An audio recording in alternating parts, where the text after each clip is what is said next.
This video is about the early collegiate coaching career of the great Marv Levy. He is best known for coaching the Buffalo Bills of the National Football League for 12 seasons from 1986 to 1997. I hope you enjoy this foray into his early coaching years. Marv Levy was born August 3rd, 1925, in Chicago, Illinois. He played defensive back and graduated from South Shore High School in Chicago in 1943. The day after graduating from South Shore, Levy enlisted in the United States Army Air Forces, where he served as a meteorologist. World War II ended before his unit was to be deployed to the Pacific. He was initially recruited to play defensive back for the University of Wyoming by coach Bunny Oaks. Oaks left shortly after, becoming the head coach and athletic director at Grinnell College in Grinnell, Iowa. Wyoming's new head coach, Bowden Wyatt, ran a round-the-clock training regimen, one that Levy would later note that did not allow its players time to adequately complete their academic studies. After a single semester at Wyoming, Levy would transfer to Coe College in Cedar Rapids, Iowa. His high school teammate, Dudley Simpson, sold him on Coe, telling him he could still play sports there while still being able to be a good student. At Coe, he lettered 3 times for the football team as a running back, 4 times on the track team, and 1 as a senior on the basketball team.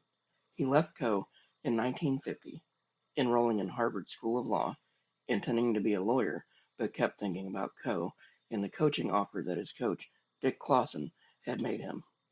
He quit law school and enrolled in graduate school, earning a Master's of Arts degree in English from Harvard in 1951. His first coaching job was at St. Louis Country Day School in St. Louis, Missouri. The school's headmaster, Robert Cunningham, wanted him to teach English and history and coach basketball. He insisted that he wanted to coach football, so Cunningham found him a spot, coaching the C team, which consisted of freshmen and undersized sophomores. He coached there in 1951 and 1952. In 1953, he began his college coaching career at his alma mater, Coe College, as an assistant to Dick Clawson. In 1955, Coe went 8-0, and Clawson was then hired to coach the University of New Mexico, bringing Levy along with him as an assistant. He was Clawson's assistant at New Mexico for 2 seasons. In May 1958, shortly before the season, Clawson was hired to be the athletic director at the University of Arizona, and Levy was promoted to head coach, becoming the youngest head coach at a major college at the time at age 33.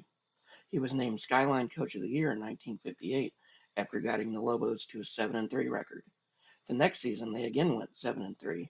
In his 2 seasons as the Lobos head coach, Levy's leading rusher was Don Perkins, who was a 2-time third-team All-American and later would be named to 6 Pro Bowls and 3 All-Pro teams in his 8-year NFL career, and is in the Dallas Cowboys Ring of Honor. You're famous for your quotes. And one of the most famous to anyone in Buffalo who's been there for a while is, "Where else would you rather be?" Where'd that come from? Yes, I can tell you, I remember that one very clearly. I was an assistant coach at the University of New Mexico. And after spring practice one year, our head coach, Dick Clawson, for whom I had played at Coe College, was offered the athletic directorship at the University of Arizona. He left. They couldn't go out and look for others. It was after spring practice, so they promoted me to the head coach at New Mexico. At that time, I was the youngest major college coach in the country.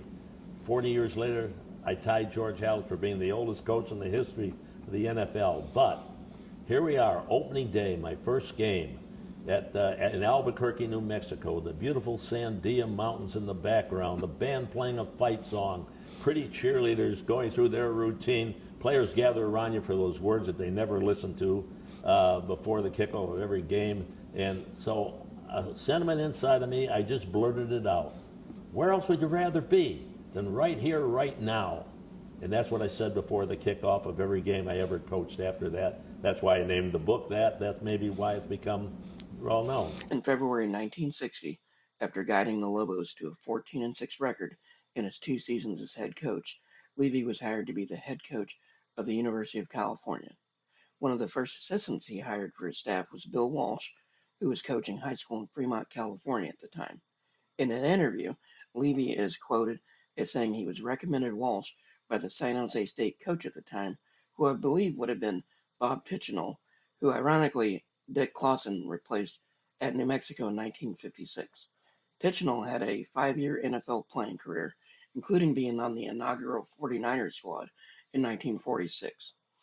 Walsh was an assistant for Tichenor's first year at San Jose State before taking the high school job.